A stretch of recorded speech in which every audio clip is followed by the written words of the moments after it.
ಈ ಪ್ರಪಂಚದಾದ್ಯಂತ ಈ ಕೋರ್ಟು ಕಚೇರಿ, ಇಲ್ಲಿ ಕೆಳಗಿರೋ ಕೋರ್ಟ್ ಆಗಲಿ, ಹೈಕೋರ್ಟ್ ಆಗಲಿ, ಸುಪ್ರೀಂ ಕೋರ್ಟ್ ಆಗಲಿ, ಇವು ಯಾವೂ ಇರಲಿಲ್ಲ ಈ 1ನೇ ಶತಮಾನದಲ್ಲಿ, ಇರಲೇ ಇಲ್ಲ. ಈ ಪ್ರಪಂಚಕ್ಕೆ ಈ ಕೋರ್ಟು, ಲಾಯರು, ಜಡ್ಜು ಇವೆಲ್ಲ ತಿಳಿಸಿಕೊಟ್ಟಂಥವರು ರೋಮ ಸಾಮ್ರಾಜ್ಯದವರು. ಈ ರೋಮ ಸಾಮ್ರಾಜ್ಯದವರು ಕಲಿಸಿಕೊಟ್ಟಂಥವು ಎಲ್ಲರಿಗೂ ಕೂಡ ಪ್ರಪಂಚಕ್ಕೆ. ಅಮೇರಿಕದವರು ಕಲಿಸ್ಕೊಡ್ಲಿಲ್ಲ, ಬ್ರಿಟನ್ನವರು ಕಲಿಸ್ಕೊಡ್ಲಿಲ್ಲ, ಅವರು ಕಲಿಸ್ಕೊಟ್ಟಿರುವಂಥದ್ದು. ಅವರ ಒಂದು ಮಾತು ಏನಪ್ಪ ಅಂತಂದರೆ, 10,000 ಕೈದಿಗಳಲ್ಲಿ ಅದ್ರಲ್ಲಿ ಒಬ್ಬನೇ ಒಬ್ಬ ಇದ್ದರೆ ಆತನು ದೋಷ ಇಲ್ಲದವನಾಗಿದ್ದರೆ ಆತನನ್ನು ಬಿಡುಗಡೆ ಮಾಡಬೇಕನ್ನುವಂಥದ್ದು ಅವರ ಒಂದು ತೀರ್ಪು. ರೋಮ ಸಾಮ್ರಾಜ್ಯದ್ದು ಅವರೇ ಬರೆದಿರುವಂಥದ್ದು, ಅವರೇ ತೀರ್ಪು. 10,000 ಜನ ಇದ್ದರೂ ಸಹ ಅದರಲ್ಲಿ ಒಬ್ಬ ಕೈದಿ ತಪ್ಪು ಮಾಡಿಲ್ಲ ಅಂದರೆ ಅವನಿಗೆ ಬಿಡುಗಡೆ ಆಗಬೇಕು. ಅದು ಅವರ ಇಷ್ಟ. ಅವರು ಅದು ಪಾಲಿಸಿ ಅವರೇ ಅದನ್ನು ನೆರವೇರಿಸಿರುವಂಥದ್ದು. ನಾವು ಜ್ಞಾಪಕ ಮಾಡಿಕೊಳ್ಳೋಣ, ಇಲ್ಲಿ ದೇವರ ಕನಿಕರ ಎಂಥದ್ದು ಎಂಬುದಾಗಿ. ದೇವರ ಕನಿಕರ ಈ ಪ್ರಪಂಚದಲ್ಲಿ ಒಬ್ಬನೂ ಇರಲಿಲ್ಲ, ಒಬ್ಬನೂ ಸಹ ಇರಲಿಲ್ಲ. ನನಗಾಗಿ ನಿನಗೋಸ್ಕರ ರಕ್ತವನ್ನು ಸುರಿಸಲಿಕ್ಕೆ ಯಾರೂ ಇರಲಿಲ್ಲ. ಎಲ್ಲರೂ ಅಂತಿದ್ರು, ಯಾರು ಯಾಜಕನಾಗಲಿ, ಮಹಾಯಾಜಕನಾಗಲಿ, ಕಾಯಪ್ಪನಾಗಲಿ, ಪಿಲಾತನಾಗಲಿ, ಇವ್ರು ಯಾರು ಕೂಡ ಇವನು ಯಾವನ 33 ವರ್ಷದವನು ಅಷ್ಟೇ, ಇವನು ಏನು ಮಾಡೋಕ್ಕೆ ಸಾಧ್ಯ ಎಂಬುದಾಗಿ ನೆನೆಸ್ತಾ ಇದ್ದರು. ಆದರೆ ಆತನನ್ನು ವಿಶೇಷವಾದಂಥ ರೀತಿಯಲ್ಲಿ ಆತನನ್ನು ಆ ಕಲ್ವಾರಿ ಕುರುಜಿಗೆ ಏರಿಸುವಂಥವ್ರು. ಅದು ಜ್ಞಾಪಕ ಮಾಡಿಕೊಡ್ರಿ. ಆ ರಕ್ತ ನನಗೆ ಕಳೆದ ದಿನಗಳಲ್ಲಿ 13ನೇ ತಾರೀಕಿನ ದಿವಸ 5 ಬಾಟ್ಲಿ ಬ್ಲಡ್ ಕೊಡಬೇಕು ಅಂತ ಹೇಳಿದ್ರು. ಆ ಎ ಪಾಸಿಟಿವ್ನೇ ಬ್ಲಡ್ ಬೇಕು ಅಂತ ಅದರಲ್ಲಿ 5 ಜನ ಅಂದರೆ 4 ಜನನಾರು ಕೊಡಬೇಕಂತ. ಅದರಲ್ಲಿ ನೋಡ್ರಿ, ಯಾರು ಅಲ್ಲ ಮಗ ಬೆಳಗ್ಗೆನೇ 7:30 ಹೋಗಿ ಭಾಳ ಕಷ್ಟಪಡ್ತಾಯಿದ್ದೆ, ಎಲ್ಲೂ ಸಿಕ್ಕಲೇ ಇಲ್ಲ. ಅದು ಬೇರೆದೆಲ್ಲ ಸಿಗುತ್ತೆ, ಎ ಪಾಸಿಟಿವ್ ಮಾತ್ರ ಸಿಕ್ಕಲ್ಲ. ಆಮೇಲೆ ಲಾಸ್ಟಿಗೆ ಇಲ್ಲಿ ಯಾಕೋಬ ಮತ್ತು ನಮ್ಮ ನವೀನ, ಇವರಿಬ್ಬರು, ನವೀನಿಂದ ಆಗಲ್ಲ, ಅವ್ರು ಯಾರು ಫ್ರೆಂಡ್ ಕರ್ಕೊಂಬಂದು ಕೊಟ್ಟನಂತೆ, ಅದು ಬೇರೆ ಬ್ಲಡ್ಡು. ಇಲ್ಲಿ ಯಾಕೋಬಂದು ಮಾತ್ರ ಜ್ಞಾಪಕ. ಆ ಯಾಕೋಬಂದು ಬರ್ತದೆ. ಅಲ್ಲಿ ಯಾರೋ ಸಹೋದರಿ, ಅವರು CA ಅಂತ ಅವ್ರು ನಮ್ಗೆ ನೋಡಲಿಲ್ಲ, ಅವ್ರಿಗೂ ಸಹ ಕೊಟ್ಟರು ಎಂಬುದಾಗಿ ಕೇಳಿದೆ. ನಾವಿವ್ರನ್ನ ಯಾವಾಗ ಜ್ಞಾಪಕ ಮಾಡ್ಕೊತೀವಿ ಅಂತಂದರೆ, ನಾವು ಕಡೆ ಉಸಿರಿರೋ ತನಕ ಜ್ಞಾಪಕ ಮಾಡ್ಕೊತೀವಿ. ಏನಂತ, ನಾನು ಮರಣ ಹೊಂದಿರುತ್ತಾ ಅಲ್ಲಿವರೆಗೂ ನಾನು ಜ್ಞಾಪಕ ಮಾಡ್ಕೊತೀನಿ. ಏನು, ಯಾಕೋಬ ನನಗೆ ಬ್ಲಡ್ ಕೊಟ್ಟ, ನವೀನ ಬಂದಿದ್ದ, ಅವನಾಗಲಿಲ್ಲ, ಇನ್ನೂ ಫ್ರೆಂಡ್ ಜೊತೆಲಿ ಸೇರಿ ಕೊಟ್ಟ ಅಂತ ಜ್ಞಾಪಕ ಮಾಡ್ಕೊ. ನಾನು ಹೆಂಡ್ತಿ ನನ್ನ ಮಕ್ಕಳು ಜ್ಞಾಪಕ ಮಾಡ್ಕೊತಾರೆ ಅಷ್ಟೇ. ನಾನು ಸಾಯೋವರೆಗೂ ನಾನು ಜ್ಞಾಪಕ ಮಾಡ್ಕೊತೀನಿ. ಒಂದು ವೇಳೆ ನಾನು ಹೋದರೆ ಒಂದು ವೇಳೆ ನಮ್ಮ ಹೆಂಡ್ತಿ ಮಕ್ಕಳಿಗೆ ಜ್ಞಾಪಕ ಮಾಡ್ಕೊಳ್ಳೋದು ಅಷ್ಟೇ. ಆದರೆ ಈ ರಕ್ತ ಅದು ನನಗೆ ಅಷ್ಟೇ ರಕ್ತ. ಆದರೆ ಯೇಸು ಕ್ರಿಸ್ತನ ರಕ್ತ ಜ್ಞಾಪಕ ಮಾಡಿಕೊಡ್ರಿ, ಬರೀ ಏದಲ್ಲ, ಇದು ಎಷ್ಟಿರ್ತಾವೆ. ಈ ಸಿಸ್ಟರ್ಗಳೆಲ್ಲ ಓದಿರೋರು ಇರ್ತಾರೆ, ಅದರಲ್ಲಿ ಎಷ್ಟು ಬ್ಲಡ್ ಇದೆಯೋ ನನಗೆ ಗೊತ್ತಿಲ್ಲ. ಆ ಏಂದ ಝಡ್ ತನಕ ಎಷ್ಟು ರೀತಿ ಬ್ಲಡ್ ಇದೆ ಅಂತ ನನಗೆ ಗೊತ್ತಿಲ್ಲ. ಎಲ್ಲದಕ್ಕೂ ಕೂಡ ಮ್ಯಾಚ್ ಆಗುವಂಥದ್ದು ಯೇಸು ಕ್ರಿಸ್ತನ ರಕ್ತ. ಎಲ್ಲರಿಗೂ ಈ ಪ್ರಪಂಚದಲ್ಲಿರುವಂಥ ಎಲ್ಲ ಜನರಿಗೂ ಸಹ ಮ್ಯಾಚ್ ಆಗುವಂಥದ್ದು ಯೇಸು ಕ್ರಿಸ್ತನ ರಕ್ತ. ನೋಡ್ರಿ, ಎಲ್ಲರೂ ನೋಡ್ರಿ, ಒಬ್ಬರಿಗೆ ಅದೇ ಬೇಕು, ಇನ್ನೊಬ್ಬರಿಗೆ ಅದೇ ಬೇಕು. ಆದರೆ ಪ್ರಪಂಚದಲ್ಲಿರುವಂಥ ಎಲ್ಲ ಜನರಿಗೂ ಸಹ ಯೇಸು ಕ್ರಿಸ್ತನ ರಕ್ತನೇ ವಿಶೇಷವಾಗಿರುವಂಥದ್ದು. ಅವರೆಲ್ಲ ತಿಳ್ಕೊಂಡಿದ್ರು, ಇವನೇನು ದೇವರು ಅಂತ ಇರ್ತಾನೆ ಅಂತಂದ, ಏನೇನೋ ಮಾಡ್ದ, ಏನೆಲ್ಲ ಮಾಡಿದ್ದಾನೆ, ಆದರೆ ಇವನು ನಿಜವಾಗ್ಲೂ ಬದುಕ್ತಾನ? ಇಷ್ಟಕ್ಕೊಂದು ಕಲ್ವಾರಿಕೆ 3 ಆ ಮಳೆಗಳಲ್ಲಿ ನೇತಾಡಿರುವಂಥವ್ನು ಇವನು ಸತ್ತಿ ಉಣಲ್ಪಟ್ಟು ಇವನು ಎದ್ದೇಳ್ತಾನ ಅನ್ನುವಂಥ ಸ್ಥಿತಿಗಳಲ್ಲಿ ಯಹೂದ್ಯರೇ ಇದ್ದರು. ಬೇರೆ ರೋಮ ಬರೆದವರು ಯಹೂದ್ಯರು ಇವರೇ ಇದ್ದರು. ಆದರೆ ಇಷ್ಟೆಲ್ಲ ಜ್ಞಾಪಕ ಮಾಡಿಕೊಂಡಿದ್ದರೂ ಕೂಡ ಆತನ ರಕ್ತ ಅದು ಅಮೂಲ್ಯವಾಗಿರುವಂಥ, ಎಲ್ಲರಿಗೂ ಕೂಡ ಸಟ್ಟಾಗುವಂಥ ರಕ್ತ. ಪ್ರಪಂಚದಲ್ಲಿರುವಂಥ ಎಲ್ಲ ಜನರಿಗೂ ಸಹ ಸಟ್ಟಾಗುವಂಥ ರಕ್ತ. ಅದಕ್ಕೋಸ್ಕರನೇ ಪಾಪೋಹಂ ಪಾಪಕರ್ಮೇಣ ಪಾಪೇಶ್ವರೇ ಯಜ್ಞೇಶ್ವರೇ ಹರೆ ಹರೆ ಅಂತ ಕೇಳ್ತಾನೆ. ಪಾಪ ಮಾಡದಲೇ ಇರುವಂಥವನು, ಪಾಪನೇ ಇಲ್ಲದಂಥವನು ಯಜ್ಞಾರ್ಪಿತನಾದನು ನಮಃ ನಮಃ ಎಂಬುದಾಗಿ ಋಷಿಗಳು ಮುನಿಗಳು ಹೇಳೋಂಥ ಮಾತಿದು. ಪಾಪನೇ ಮಾಡದಲೇ ಇರುವಂಥವನು, ಪಾಪನೇ ಇಲ್ಲದೆ ಇರುವಂಥ ವ್ಯಕ್ತಿ, ಆತನು ನನಗೋಸ್ಕರ ನಿನಗೋಸ್ಕರ ಆ ಕಲ್ವಾರಿ ಕುರುಜಿಯಲ್ಲಿ ನನ್ನ ಪಾಪಕ್ಕಾಗಿ ನಿನ್ನ ಪಾಪಕ್ಕೋಸ್ಕರ, ನನ್ನ ಪಾಪ ನಿನ್ನ ಪಾಪಕ್ಕಾಗಿ ಆ ಕರ್ತನಾದ ಯೇಸು ಕ್ರಿಸ್ತನು ಏನೂ ಮಾಡಲಿಲ್ಲ. ಆತನು ಅಲ್ಲದ್ದೇನೂ ಮಾಡಲಿಲ್ಲ. ನಾನು ನೀನು ಮಾಡಬಾರ್ದೇ ಮಾಡಿದ್ದೀವಿ, ಮಾಡಿದ್ದೀವಿ, ಆಡಬಾರ್ದೇ ಆಡಿದ್ದೀವಿ, ಏನೆಲ್ಲ ಮಾಡಿದ್ದೀವಿ. ಆದರೆ ಆತನಾದರೂ ಅಲ್ಲದ್ದೇನೂ ಮಾಡಲಿಲ್ಲ. ಲಾಸ್ಟಲ್ಲಿ ಪಿಲಾತನ ಹೇಳ್ತಾನೆ, ಪಿಲಾತನು ಈಗಿರುವಂಥ ರಾಷ್ಟ್ರಪತಿಗೆ ಹೋಲಿಕೆ ಆಗಿರುವಂಥವನು. ಆತನು ಹೇಳುವಂಥ ಮಾತು, ಈತನಲ್ಲಿ ನಾನು ಅಲ್ಲದ್ದೇನೂ ಕಾಣಲಿಲ್ಲ ಅಂತ ಹೇಳ್ತಾನೆ. ನಾನು ಕೈ ತೊಳ್ಕೊಂಬಿಡ್ತಾನೆ, ಲಾಸ್ಟಿಗೆ ಬಿಟ್ಟುಬಿಡ್ತೀನಿ ಅಂತ ಹೇಳ್ತಾನೆ. ಆದರೆ ಜನರೆಲ್ಲ ಹೇಳ್ತಾರೆ, ಇಲ್ಲ ನೀನು ಹಾಕ್ಸು, ಶಿಲೆಬೆ ಹಾಕ್ಸು ಅಂತ. ಅದು ಆತನ ಚಿತ್ತ ಆಗಿತ್ತು. ಆತನನ್ನು ನೋಡ್ರಿ, ಅಲ್ಲಿ ಆತನಿಗೆ ಈ ಮುಳ್ಳಿನ ಕಿರೀಟ, ವಜ್ರದ ಕಿರೀಟ ಇರುವಂಥ ತಲೆಗೆ ಮುಳ್ಳಿನ ಕಿರೀಟವನ್ನು ಇಟ್ಟರು. ಅದು ಎಂಥ ಕಿರೀಟ? ಅದು ಭಯಂಕರವಾಗಿರುವಂಥದ್ದು. ಅದು ಹಾಕಿ ಪ್ರೆಸ್ ಮಾಡುವಂಥದ್ದು. ಆ ಮುಳ್ಳು, ಅಲ್ಲಿರುವಂಥ ಆ ಮುಳ್ಳು, ಅದು ಭಯಂಕರವಾಗಿರುವಂಥ ವಿಷಭರಿತವಾಗಿರುವಂಥ ಮುಳ್ಳು. ಅದನ್ನು ಹಾಕಿ ತಲೆಗೆ ತಿರುಗಿಸಿದ್ರು. ಅದು ಮತ್ತೆ ಬಿದ್ದೋಗುತ್ತೆ ಅಂತ ಹಾಕಿ ತಿರುಗಿಸ್ತಾರೆ. ನೀವು ಕರುಣಾಮಯುಡು ಸಿನಿಮಾದಲ್ಲಿ ನೋಡ್ಬೋದು, ಹಾಕಿ ತಿರುಗಿಸ್ತಾರೆ. ಹಿಂಗೆ ಎಷ್ಟರ ಮಟ್ಟಿಗೆ ರಕ್ತ ಹೋಯ್ತು ಗಮನ ಮಾಡಿರಿ. ಭರ್ಜಿಯ ತಿವಿತ, ಆ 3 ಮಳೆಗಳಲ್ಲಿ ನೇತಾಡುವಂಥದ್ದು, ಆ ಚಾಟೆ ಹೊಡೆತ, ಇವೆಲ್ಲವುಗಳನ್ನು ಗಮನ ಮಾಡಿರಿ. ಅಷ್ಟರ ಮಟ್ಟಿಗೆ ತ್ಯಾಗಮಯ ಆಗಿರುವಂಥ ದೇವರು ಆ ಕಲ್ವಾರಿ ಕುರುಜಿಯಲ್ಲಿ ಆತನು ರಕ್ತ ಸುರಿಸ್ತಿರುವಂಥ ಸಂದರ್ಭದಲ್ಲಿ ಸಹ ಆತನು ಒಂದನ್ನು ಆತನಿಗಾಗಿ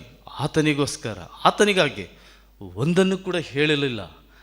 ಆತನು ಕೇಳಿಕೊಳ್ಳಲಿಲ್ಲ. 7 ಮಾತುಗಳನ್ನು ಹೇಳ್ತಾನೆ. 7 ಮಾತುಗಳನ್ನು ಹೇಳಿದರೂ ಕೂಡ ಆತನು ಎಲ್ಲದನ್ನು ಸಹ ನನಗಾಗಿ ಹೇಳಿದ್ದಾನೆ, ನಿನಗೋಸ್ಕರ ಹೇಳಿದ್ದಾನೆ, ಯಾರಿಗೋಸ್ಕರ ಹೇಳಿಲ್ಲ. ಆತನು ಯಾರಿಗೂ ನನಗಾಗಿ ನಿನಗಾಗಿಯೇ ಹೇಳಿದ್ದಾನೆ ಹೊರತು ಆತನಿಗೋಸ್ಕರ ಒಂದನ್ನು ಕೂಡ ಹೇಳಲಿಲ್ಲ. ಬರೇ ದೇವರ ಮಗಳೇ, ನಾವು ಜ್ಞಾಪಕ ಮಾಡಿಕೊಳ್ತಿದ್ದೇವೆಯೋ ಅದೇ ದೇವರ ಕನಿಕರ. ಅದು ದೇವರ ಕನಿಕರ. ಆ ಶಿಲುಬೆ ಕಂಬ ಅದು 150 kg ಇತ್ತಂತೆ. 150 kg. ನೋಡ್ರಿ, ಅಲ್ಲಿ ಹೋಗ್ತಿದ್ರೆ ಇನ್ನೊಬ್ಬನ ಆ ಕುರೇನೆ ಪಟ್ಟಣದನ್ನ ತಗೊಂಬಂದು ಅವನ ಕೈಯಲ್ಲಿ ಒರೆಸ್ತಾರೆ.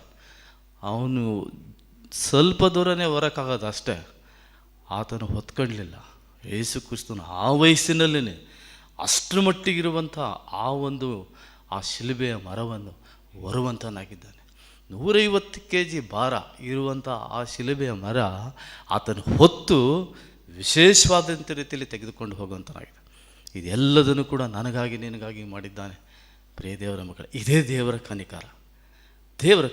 ಇದನ್ನು ಜ್ಞಾಪಕ ಇಟ್ಕೊಡ್ರಿ.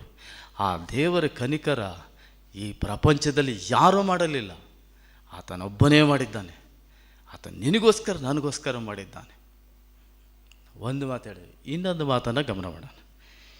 ದೇವರ ಕನಿಕರ ನಿಮ್ಗೆ ಅರ್ಥ ಆಯ್ತು ಅನಿಸುತ್ತೆ. ಇಲ್ಲಿ 2ನೇದು ಹೇಳ್ತಾನೆ, ನಿಮ್ಮ ನೆನಪಿಗೆ ತಂದುಕೊಂಡು ನಿಮ್ಮನ್ನು ಬೇಡಿಕೊಳ್ಳುವುದೇನೆಂದರೆ ಅಂತ ಹೇಳ್ತಾನೆ. 2ನೇದು ಬೇಡಿಕೊಳ್ಳುವನು.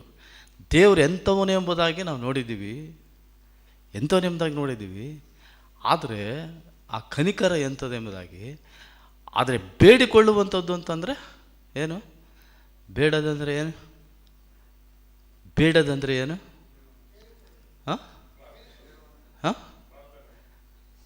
ಪ್ರಾರ್ಥನೆ ಮಾಡುವುದು, ಬೇಡಿಕೊಳ್ಳೋದು ಅಂದರೆ ಪ್ರಾರ್ಥನೆಯೂ ಅಲ್ಲ, ಇದೂ ಅಲ್ಲ. ಬೇಡೋದು ಅಂತಂದರೆ ಭಿಕ್ಷೆ ಬೇಡುವಂಥದ್ದು. ಕಳೆದ ವಾರದಲ್ಲಿ ಇಲ್ಲೊಂದು 2 ಬಂದಿದ್ದರು. ಹೋದ ಭಾನುವಾರ 2 ಬಂದಿದ್ದರು. 2 ಹೆಂಗಸರು ಬಂದಿದ್ದರು. ಅವರು ಏನು ಮಾಡೋಕ್ಕೆ ಬಂದಿದ್ರು? ಭಿಕ್ಷೆ ಬೇಡಕ್ಕೆ ಬಂದಿದ್ರು. ನನಗೆ ಹಂಗಾಗಿದೆ, ನನಗೆ ಹಿಂಗಾಗಿದೆ, ಒಂದು ಹಾರ್ಟ್ ಅಟ್ಯಾಕ್ ಆಗಿದೆ, ಒಂದು ಕರುಳು ಹೋಗಿದೆ ಅಂತ ಅವರು ದುಡ್ಡು ಕೇಳ್ತಾಯಿದ್ರು. ಇನ್ನೊಂದಮ್ಮ ದುಡ್ಡು ಕೇಳ್ತಾಯಿದ್ರು. ಇಬ್ಬರು ಬಂದು ಅದು ಭಿಕ್ಷಾ. ಪೌಲನು ಕೇಳ್ತಾ ಇರುವಂಥದ್ದು ಬೇಡ್ತಾ ಇದ್ದಾನೆ ಯಾರಿಗೋಸ್ಕರ? ನನಗಾಗಿ ನಿನಗಾಗಿ ಬೇಡ್ತಾ ಇದ್ದಾನೆ. ರೋಮಾಪುರದ ಸಭೆಯವರಿಗೋಸ್ಕರ ಬೇಡ್ತಾ ಇದ್ದಾನೆ. ಭಿಕ್ಷೆ ಬೇಡ್ದಂಗೆ ಬೇಡ್ತಾ ಇದ್ದಾನೆ. ಏನಂತ? ದೇವರ ಕನಿಕರವನ್ನು ಜ್ಞಾಪಕ ಮಾಡಿಕೊಡ್ರಿ ದೇವರ ಮಕ್ಕಳೇ, ಮರ್ತು ಹೋಗಬೇಡ್ರಿ ಎಂದ. ನಮ್ಮ ಸುಂದರಯ್ಯ ಹೇಳ್ತಿದ್ರು, ಆ ಕಾಲದಲ್ಲಿ 1ನೇ ಶತಮಾನದಲ್ಲಿ 50 ಕೋಟಿಗೆ ಸಾಹುಕಾರ ಅಂತೆ. 50 ಕೋಟಿಗೆ ಸಾಹುಕಾರ ಅಂತ ಯಾರು? ಪೌಲನು. 50 ಕೋಟಿಗೆ ಸಾಹುಕಾರ ಅಂದರೆ ಈಗ ಒಂದು ವೇಳೆ 5,000 ಕೋಟಿಗೆ ಸಾಹುಕಾರ ಇರ್ಬೋದು ಇವತ್ತು. ಅಷ್ಟು ದೊಡ್ಡ ವ್ಯಕ್ತಿ, ಅಷ್ಟು ದೇವರ ಮಕ್ಕಳನ್ನು ಹಿಂಸಿಸುವಂಥವನು, ಸಾಯಿಸುವಂಥವನು, ಇಂಥ ವ್ಯಕ್ತಿ ಕೇಳ್ತಿದ್ದಾನೆ. ಆತನ ದೇವರ ಕರಿಕರವನ್ನು ಜ್ಞಾಪಕ ಇಟ್ಕೊಂಡಿದ್ದ. ಜ್ಞಾಪಕ ಇಟ್ಕೊಂಡು ಅವನೊಬ್ಬನೇ ಜ್ಞಾಪಕ ಇಟ್ಕೊಂಡು ಇರಲಿಲ್ಲ, ಆತನು ನಮ್ಮೆಲ್ಲರಿಗೂ ಸೇರಿಸಿ ಬೇಡಿ ಹೇಳ್ತಾ ಇದ್ದಾನೆ. ಭಿಕ್ಷೆ ಬೇಡ್ದಂಗೆ ಬೇಡಿ ಹೇಳ್ತಿದ್ದಾನೆ ದೇವರ ಕನಿಕರ ಎಂಥದ್ದು ಎಂಬುದಾಗಿ. ಆ ಭಿಕ್ಷೆ ಬೇಡ್ದಂಗೆ ಬೇಡಿ ದೇವರ ಕನಿಕರು ನಿಮ್ಮ ನೆನಪಿಗೆ ತಂದುಕೊಂಡು ನಾನು ಬೇಡಿಕೊಳ್ಳುವುದು ಏನೆಂದರೆ ಅಂತ ಹೇಳ್ತಾನೆ. ಆ ಬೇಡ್ತಾ ಇದ್ದಾನೆ. ಜ್ಞಾಪಕ ಇಟ್ಕೊಳ್ಳೋಣ. ಇಲ್ಲಿ ನಾವು ಆರಾಧನೆ ಮಾಡೋಕ್ಕೆ ಬಂದಿರುವಂಥದ್ದು ಈ ದೇಹ, ನಾವು ಈ ರಕ್ತ ನೋಡ್ತಿದ್ದೀವಿ. ಆ ಕಲ್ವಾರಿ ಕುರ್ಜಿಯಲ್ಲಿ ಸುರಿಸಿದಂಥ ರಕ್ತ, ಆ ದೇಹ ಆತನ ಚಾಟಿಯಲ್ಲಿ ಹೊಡೆದಿರುವಂಥದ್ದು, ಅದು ಎಲ್ಲದನ್ನು ಸಹ ಜ್ಞಾಪಕ ಮಾಡಿಕೊಳ್ಳುವಾಗ ನನ್ನನ್ನು ಜ್ಞಾಪಕ ಮಾಡಿಕೊಳ್ಳ್ರಿ ಎಂಬುದಾಗಿ ಹೇಳಿದ್ದಾನೆ. ನಾವು ಕೊರಿಂಥೀಯರ ಪತ್ರಿಕೆಯಲ್ಲಿ 11ನೇದೇ ನೋಡ್ತೀವಿ. ನನ್ನನ್ನು ಜ್ಞಾಪಕ ಮಾಡಿಕೊಳ್ಳುವುದಕ್ಕೋಸ್ಕರ ಹೀಗೆ ಮಾಡಿರಿ ಎಂಬುದಾಗಿ ಹೇಳಿದ್ದಾನೆ. ಇಲ್ಲಿ ನಾವು ಜ್ಞಾಪಕ ಮಾಡ್ಕೊಳ್ತಿದ್ದೀವಿ, ಇದೇನಿದು ರೊಟ್ಟಿ ಬಿಡಪ್ಪ ಅಂತಂತ ಅನೇಕರು ಜ್ಞಾಪಕ ಮಾಡ್ಕೊಳ್ತಾರೆ. ಇದು ಮಾಮೂಲು ರೊಟ್ಟಿ ಎಂಬುದಾಗಿ, ಮಾಮೂಲೇನು ರಸ ಎಂಬುದಾಗಿ ತಿಳ್ಕೊತಾರೆ. ತುಂಬ ಜನರು ತಿಳ್ಕೊತಾರೆ, ಇಲ್ಲೇ ಮಾಡ್ಕೊಂಬಂದಿದ್ದಾರೆ, ಇಲ್ಲೇ ಕೊಡ್ತಾರೆ, ಏನಂದಿಷ್ಟು ತಿಂತೀವಿ ಹೋಗ್ತೀವಿ ಅಂತ. ಆ ರೀತಿಯಾಗಿ ದೇವರ ಮಕ್ಕಳಿಗೆ ಜ್ಞಾಪಕ ಮಾಡಿಕೊಳ್ಬೇಡ್ರಿ. ಅದನ್ನೇ ಆತನೇ ಬೇಡ್ತಾ ಇರುವಂಥದ್ದು. ಆ ರೀತಿಯಾಗಿ ಜ್ಞಾಪಕ ಮಾಡ್ಕೊಳ್ಳುವಂಥದ್ದಲ್ಲ.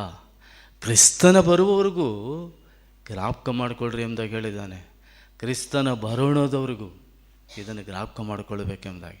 ಯಾಕೆ ಜ್ಞಾಪಕ ಮಾಡಿಕೊಳ್ಳಬೇಕು? ಆತನ ಕನಿಕರ ನನಗೋಸ್ಕರ ಮಾಡಿರುವಂಥ ಆ ತ್ಯಾಗ, ನನ್ನ ಪಾಪಗಳಿಗಾಗಿ ಮಾಡಿರುವಂಥ ಆ ಒಂದು ಕಲ್ವಾರಿ ಪೂಜೆಯ ಒಂದು ವಿಶೇಷವಾಗಿರುವಂಥ ಒಂದು ಆ ಕಾರ್ಯವನ್ನು ನಾನು ನಿನಗೆ ಜ್ಞಾಪಕ ಮಾಡಿಕೊಳ್ಳಬೇಕೆಂಬುದಾಗಿ ಅದನ್ನು ಬೇಡಿಕೊಳ್ತಾ ಇದ್ದೇನೆ. ನಾವು 3ನೇದಾಗಿ ಹೇಳ, ಸಜೀವ ಯಜ್ಞವಾಗಿ ಅರ್ಪಿಸಿರಿ ಎಂಬುದಾಗಿ ನೋಡ್ತೀವಿ. ನೀವು ನಿಮ್ಮ ದೇಹಗಳನ್ನು ದೇವರಿಗೆ ಮೀಸಲಾಗಿಯೂ ಮೆಚ್ಚುಗೆಯಾಗಿಯೂ ಇರುವ ಸಜೀವ ಯಜ್ಞವಾಗಿ ಅರ್ಪಿಸಿರಿ. ಇದೇ ನಿಮ್ಮ ವಿವೇಕಪೂರ್ವಕವಾದಂಥ ಆರಾಧನೆ. 3ನೇ ಮಾತು, ನಿಮ್ಮ ದೇಹಗಳನ್ನು ಸಜೀವ ಯಜ್ಞವಾಗಿ ಅರ್ಪಿಸಿರಿ. ನಾವೀಗ ಅವರೆಲ್ಲರೂ ಆ ಯಜ್ಞ ಅಂತಂದರೆ ನಾವು ಹಳೆ ಒಡಂಬಡಿಕೆಯಲ್ಲಿ ನೋಡಿದ್ರೆ ಅದನ್ನೆಲ್ಲ ತುಂಡು ತುಂಡು ಮಾಡಿ ಕಡಿದು ಅದರಲ್ಲಿ ಹಾಕಿ ಅದು ಸುಡಬೇಕಾಗಿತ್ತು. ಅದು ದಹನ ಬಲಿಯಾಗಿ ಏರಿ ಹೋಗ್ತಾಯಿತ್ತು. ಏರಿ ಹೋದಾಗ ಅದು ದೇವರಿಗೆ ಘಮಘಮಿಸುವಂಥದ್ದಾಗಿತ್ತು. ಆದರೆ ಪೀಸ್ ಮಾಡಿ ಅಲ್ಲಿ ಹಾಕಿದಾಗ ಆ ಯಜ್ಞದ ಒಳಗೆ ಹಾಕ್ತಿವಾಗ ಜ್ಞಾಪಕ ಇಟ್ಕೊಡು. ಆ ರೀತಿಯಾಗಿರುವಂಥ ಯಜ್ಞ ನಾವು ಇವತ್ತು ಮಾಡೋಕ್ಕಾಗುತ್ತೋ? ನಾವು ಮಾಡೋಕ್ಕಾಗುತ್ತಾ? ಎಷ್ಟು ಮಾತ್ರಕ್ಕೂ ನಮ್ಮ ಕೈಲಿ ಮಾಡೋಕ್ಕಾಗಲ್ಲ. ಅದಕ್ಕೆ ಹೋಲಿಕೆ ಆಗಿರುವಂಥ ಯಜ್ಞವನ್ನೇ ಆತನು ಹೇಳಿದ್ದಾನೆ, ನೀವು ನಿಮ್ಮ ದೇಹಗಳನ್ನು ಎಂಬುದಾಗಿ, ದೇಹಗಳನ್ನು ಸಜೀವ ಯಜ್ಞವಾಗಿ ಅರ್ಪಿಸಿರಿ ಎಂಬುದಾಗಿ. ನಾವು ಸಜೀವ ಯಜ್ಞ ಅಂತಂತ ಒಂದು ಸಾರಿ ಜ್ಞಾಪಕ ಮಾಡ್ಕೊಳ್ಳೋಣ. ಒಂದು ಸಾರಿ ನೀ ಗ್ರಾಮ್ಸ್ಟನ್ ಹುಡುಗರಿಗೆ ಗೊತ್ತಿಲ್ಲ, ದೊಡ್ಡವರಿಗೆಲ್ಲ 99ನೇ ಇಸ್ವಿಲಿ ಆಗಿರುವಂಥ ಗ್ರಾಮ್ಸ್ಟನ್ ವಿಷಯ ತುಂಬ ಜನರಿಗೆ ಗೊತ್ತಿದೆ. ಇಲ್ಲಿ ಅವ್ರು ಹೇಗಾದರು ಎಂಬುದಾಗಿ. ಅವರಿಬ್ಬರು ಮಕ್ಕಳು, ಇವರಂಥ ಮಕ್ಕಳು ಅಷ್ಟೇ, ತಿಮೋತಿ ಇನ್ನೊಬ್ಬನು. ಅವರೆಲ್ಲ ಎಷ್ಟು 6 ವರ್ಷ 7-8 ವರ್ಷದವ್ರು ಅಷ್ಟೇ. ಅವರಿಬ್ಬರು ಹಿಂಗಿಟ್ಕೊಂಡು ಆ ಒಂದು ಬೆಂಕಿ ಹಾಕಿ ಸುಡುವಾಗ ಅವರು ಹಾಗೇನೇ ಸುಟ್ಟು ಹೋದರು. ಅದಕ್ಕೆ ದಹನ ಬಲಿ ಅಂತಾರೆ. ಸಜೀವವಾಗಿ ಇಟ್ಟು ಸುಡುವಂಥದ್ದು. ಹಾಗೆಯೇ ಅವರಿಬ್ಬರನ್ನು ಇಟ್ಕೊಂಡು ಮಕ್ಕಳನ್ನ ಇಟ್ಕೊಂಡು ತಂದೆ ಹಾಗೇನೆ ಎರಡೂ ಗಂಡು ಮಕ್ಕಳನ್ನ ಇಟ್ಕೊಂಡು ಹಾಗೇನೇ ಹೋದನು. ಹಾಗೇನೆ ದಹನ ಬಲಿಯಾಗಿ ಹೋದನು. ದಹನ ಬಲಿಯಾಗಿ ಅದು ಏರಿ ಹೋಯಿತು. ಈ ಭಾರತ ದೇಶದ ಪ್ರಪ್ರಥಮವಾಗಿ ಒಂದು ಕಪ್ಪು ಚುಕ್ಕಿ ಅಂತಂತ ಅವತ್ತು ಹೇಳ್ತಾ ಇದ್ರು. ನಮ್ಮ ದೇಶಕ್ಕೆ ದಹನ ಬಲಿಯಾಗಿ ಹೋದರು. ದೇವರ ಮಗನೇ ಮಗಳೇ, ಆ ದಹನ ಬಲಿಗೆ ಹೋಲಿಕೆ ಆಗಿರುವಂತೆ ನಮ್ಮ ದೇಹ. ಈ ದೇಹಗಳನ್ನು ನಾವು ಶುಚಿಯಾಗಿಟ್ಟುಕೊಂಡವರಾಗಿ, ನಾವು ಸರಿಯಾಗಿಟ್ಟುಕೊಂಡವರಾಗಿ ನಮ್ಮ ದೇಹವನ್ನು ಕಡ್ದು ಈಗ ಎಲಿಯನ್ನು ಪ್ರಾರ್ಥನೆ ಮಾಡಿದಾಗ ನೋಡ್ರಿ, ಅವನು ಹೇಗೆ ಕಡ್ದು ನೀರೆಲ್ಲ ಹಾಕಿ ಹೇಗೆ ಅದನ್ನು ಪ್ರಾರ್ಥನೆ ಮಾಡ್ತಾನೋ ಆ ರೀತಿಯಾಗಿರುವಂಥ ನಮ್ಮ ದೇಹಗಳನ್ನು ದಹನ ಬಲಿಯಾಗಿ ಅರ್ಪಿಸಬೇಕಂತೆ. ನಮ್ಮನ್ನು ನಾವು ಇದನ್ನು ಸಮರ್ಪಣೆ ಮಾಡಿಕೊಂಡವರಾಗಿ, ಇದನ್ನು ನಾವು ಈ ದೇಹವನ್ನು ನಿಜವಾಗಲೂ ಸಮರ್ಪಣೆ ಮಾಡಿಕೊಂಡವರಾಗಿ, ಇದನ್ನು ಕಡಿದುಕೊಂಡವರಾಗಿ, ಈ ದೇಹವನ್ನು ಕಡಿದುಕೊಂಡವರಾಗಿ ನಮ್ಮನ್ನು ನಾವು ಜ್ಞಾಪಕ ಮಾಡಿಕೊಳ್ಳೋಣ. ಕಡಿದುಕೊಂಡವರಾಗಿ ಅದನ್ನು ಹೃದಯಪೂರ್ವಕವಾಗಿ ಬರುವಂಥ ಈ ಆರಾಧನೆಯನ್ನು, ಈ ಯಜ್ಞವನ್ನು ನಾವು ಸಮರ್ಪಿಸುವಂಥರಾಗಿರೋಣ. ಇದೇ ವಿವೇಕಪೂರ್ವಕವಾಗಿರುವಂಥ ಆರಾಧನೆ ಎಂಬುದಾಗಿ ನಾವಿಲ್ಲಿ ನೋಡ್ತಿದ್ದೀವಿ. ಸಜೀವ ಯಜ್ಞವಾಗಿ ಅರ್ಪಿಸಿರಿ, ಇದೇ ನಿಮ್ಮ ವಿವೇಕಪೂರ್ವಕವಾದಂಥ ಆರಾಧನೆ. ಸಜೀವ ಯಜ್ಞವಾಗಿ ಅರ್ಪಿಸಿರಿ, ಇದು ನಿಮ್ಮ ವಿವೇಕಪೂರ್ವಕವಾಗಿರುವಂಥ ಆರಾಧನೆ ಎಂಬುದಾಗಿ ಹೇಳ್ತಿದ್ದಾನೆ. ನಾವು 3 ಮಾತುಗಳನ್ನು ಹೇಳಿದ್ದೀನಿ, ಜ್ಞಾಪಕ ಇಟ್ಕೊಳ್ರಿ. 1 ದೇವರ ಕನಿಕರ, 2ನೇದು ಬೇಡುವಂಥದ್ದು, 3ನೇದು ದೇವರು ಮಾಡಿದಂಥ ಈ ವಿಶೇಷವಾಗಿರುವಂಥ ಇದಕ್ಕೆ ನಾವು ಹೇಗೆ ಸಮರ್ಪಿಸಬೇಕು. ನಾವು ಬಂದಿದ್ದೀವಿ, ಜ್ಞಾಪಕ ಇಟ್ಕೊಡ್ರಿ, ನಾವು ಬಂದಿದ್ದೀವಿ ಏನಕ್ಕೂ ಬಂದಿಲ್ಲ. ನಾವು ಬಂದಿದ್ದೀವಿ ಸತ್ತೇ ಹೋಗಿರುವಂಥ ದೇವರುಗಳನ್ನು ನಾವು ಆರಾಧನೆ ಮಾಡ್ತಿದ್ದಂಥವರು. ಒಂದು ದಿವಸದಲ್ಲಿ ಹೋಗಿರುವಂಥ ದೇವರನ್ನ ಆರಾಧನೆ ಮಾಡ್ತಿದ್ದಂಥವ್ರು. ಆದರೆ ಈಗ ಬಂದಿದ್ದೀವಿ, ಇಲ್ಲಿ ಸೇರಿ ಬಂದಿದ್ದೀವಿ, ನಾವು ಸತ್ತು ಹೋಗಿರುವಂಥ ದೇವರನ್ನ ಆರಾಧನೆ ಮಾಡಲಿಕ್ಕೆ ಬಂದಿಲ್ಲ, ಸಜೀವವುಳ್ಳಂಥ ದೇವರು. ಅದಕ್ಕೋಸ್ಕರನೇ ಏನು ಮಾಡಿದ್ರಪ್ಪ ಅಂತಂದರೆ, ಆ ಯೇಸು ಕ್ರಿಸ್ತನ ಇದಕ್ಕಿಂತ ಮೋಸ ಆಗಿಬಿಟ್ಟತ್ತೆ ಜಾಸ್ತಿ. ಮತ್ತೆ ಇವನು ದೇವರು ನಾನು ಎದ್ದು ಬಿಡ್ತೀನಿ ಅಂತ ಹೇಳ್ತಾನೆ, ಎದ್ದು ಬಿಡ್ತಾನೇನೋ ಗೊತ್ತಿಲ್ಲ. ಫಸ್ಟ್ ದೊಡ್ಡದು ಬಂಡೆ ಮುಚ್ಚಿರಿ ಅಂತಾನೆ. ಅದು ಹೆಚ್ಚು ಕಡಿಮೆ 2 ಟನ್ನಷ್ಟು ಬಂಡೆ. ಆ ಗುಹೆಗೆ ದೊಡ್ಡ ಬಂಡೆಯನ್ನು ಮುಚ್ಚುತ್ತಾರೆ. ಇವನು ಮತ್ತು ಅದಕ್ಕೊಂದು ಕತೆ ಕಟ್ಬಿಡ್ತಾರೆ ಅಂತ. ಆದರೆ ಆತನು ಬೆಳಿಗ್ಗೆ ಮಬ್ಬಿರಬೇಕಾದ್ರೆ ಸ್ತ್ರೀಯರು ಹೋಗ್ತಾರೆ. ಏನಾಗಿರುತ್ತೆ, ಅದು ಕಾವಲು ಇರ್ತಾರೆ, ದುಡ್ಡು ಕೊಟ್ಟು ಕಾವಲು ಇರ್ತಾರೆ ನೋಡೋಣ ಅಂತಂತ. ಆದರೆ ಆ ಬಂಡೆನೂ ಹೋಗಿರುತ್ತೆ, ಬಂಡೆನೂ ಸೈಡ್ಗೆ ಹೋಗಿರುತ್ತೆ. ಆದರೆ ಯೇಸು ಕ್ರಿಸ್ತನು ಏನಾಗಿರ್ತಾನೆ, ಆತನು ಮೃತ್ಯುಂಜಯನಾಗಿರುವಂಥ ದೇವರು, ಸಜೀವ ಸ್ವರೂಪನಾಗಿರುವಂಥ ದೇವರು. ಆತನನ್ನು ಈ ಒಂದು ಮರಣ ಹಿಡಿಲಿಕ್ಕಾಗಲಿಲ್ಲ, ಆತನು ಹಿಡಿದಿಲ್ಲ. ಆತಂಥ ದೇವರು, ಅಂಥ ದೇವರನ್ನೇ ನಾವು ಆರಾಧನೆ ಮಾಡೋಕ್ಕೆ ಬಂದಿದ್ದೀವಿ. ಸಜೀವ ಸ್ವರೂಪನಾಗಿರುವಂಥ ದೇವರು, ಜೀವ ಸ್ವರೂಪನಾಗಿರುವಂಥ ದೇವರು, ಈಗಲೂ ಯಾವಾಗಲೂ ಸದಾಕಾಲ ಇರುವಂಥ ದೇವರು. ಅಷ್ಟೇ ಅಲ್ಲ, ನಿತ್ಯ ಕಾಲಕ್ಕೂ ಇರುವಂಥ ದೇವರು, ನಿತ್ಯ ಕಾಲಕ್ಕೆ ಕರ್ಕೊಂಡು ಹೋಗುವಂಥ ದೇವರನ್ನು ನೀನು ಆರಾಧನೆ ಮಾಡಲಿಕ್ಕೆ ಸೇರಿ ಬಂದಿದ್ದೀವಿ.